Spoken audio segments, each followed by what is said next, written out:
Although his dream never came to fruition in the United States, President Woodrow Wilson is best remembered by his overwhelming support to have the United States join the League of Nations right after World War I. This first international organization would help better trade relations and political relations throughout the international community. And then Ludwig von Mises wrote in his 1944 classic Bureaucracy that the rest of the world was going to go through a stage called globalization. However, since the 90s, we've had local blunders and disasters that have threatened this world dream. So we must ask ourselves the question, is the liberal international order falling apart? And the answer is yes, for three clear reasons. First, because of distrust in the United Nations. Second, because we are electing anti-free trade world leaders. And lastly, because of blunders of NATO. First, though, we must talk about the largest international organization there is, the United Nations. This was set up after the League of Nations was destroyed, and the United Nations was devoted to help stopping all further wars and to furthering and creating a global forum for countries to express their problems and express help from other countries. And this goal worked until the 90s, but since then, there has been a lot of distrust throughout the organization.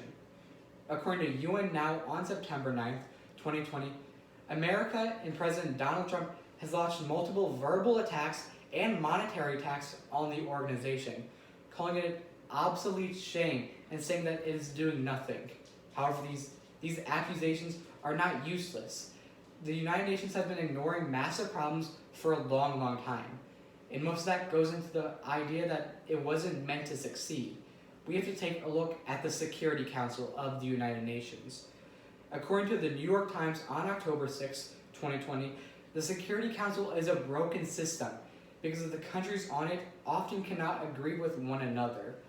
Russia, China, and the United States all lie on the National Security Council.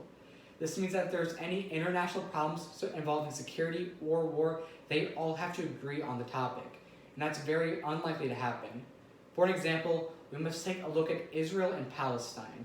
Now, even though Israel has been invading Palestinian territory, a clear violation of international law under the Geneva Convention, because the National Security Council cannot agree on anything, all the United Nations can do is send a light condemnation letter to Israel, which is practically worthless because they can keep on committing these war crimes against the Palestinian people, all because the Security Council is not meant to work. We can see that the liberal international order will fall apart until countries throughout the world can agree on basic problems and agree that war crimes and these crimes against humanity must never be allowed, no matter who your ally is. Second, though, we have to take a look at the people we are electing and how they are directing policy, because the world is experiencing an influx in the amount of anti-free trade leaders that are protectionist.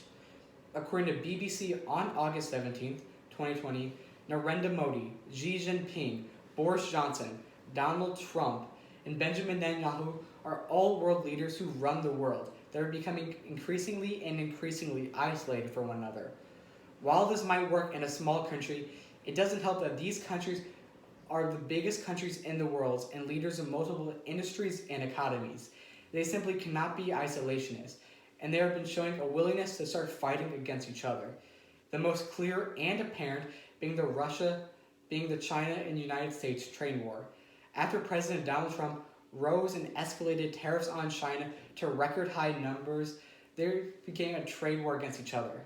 However, this trade war does not just affect China and America. It affects the entire international community in a negative way. It helps lower the global scale of the economy. And we might see another one coming soon. According to CNN on October 15th, 2020, Prime Minister Boris Johnson's plan of a no-deal Brexit would only sink the world economy even further by lowering unemployment throughout the entire European Union, increasing tariffs, and hurting global trade, because these leaders cannot seem to get along with each other. The liberal international order will fall apart if we keep electing one-minded leaders who cannot get along. These people do not represent an order or an international order. They only represent a one-minded view of their own personal agendas for themselves. Finally, though, we have to look at one of the biggest problems in our international community that we face, the fact that NATO is doing nothing. The North Atlantic Trade Organization was originally set up to try to hinder and destroy communism under the Soviet Union. However, they have not been able to do that since Russia has joined as a part-time member since 1994. It also hurts that Russia then was given free access to do whatever they want, with no NATO members trying to stop them. After Russia has been stockpiling weapons and invaded the innocent country of Ukraine, NATO could do nothing because they could not agree on what to do.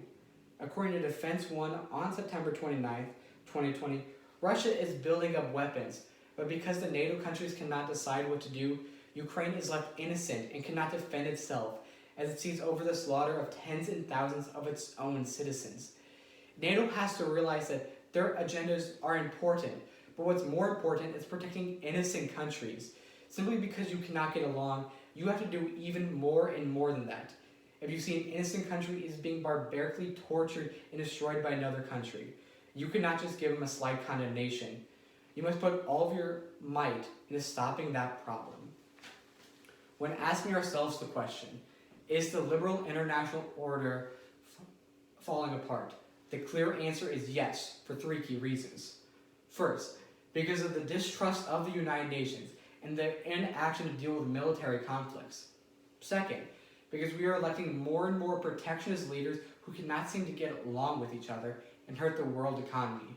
And finally, because NATO cannot agree to what to do on Russia, even as Ukraine is being pillaged.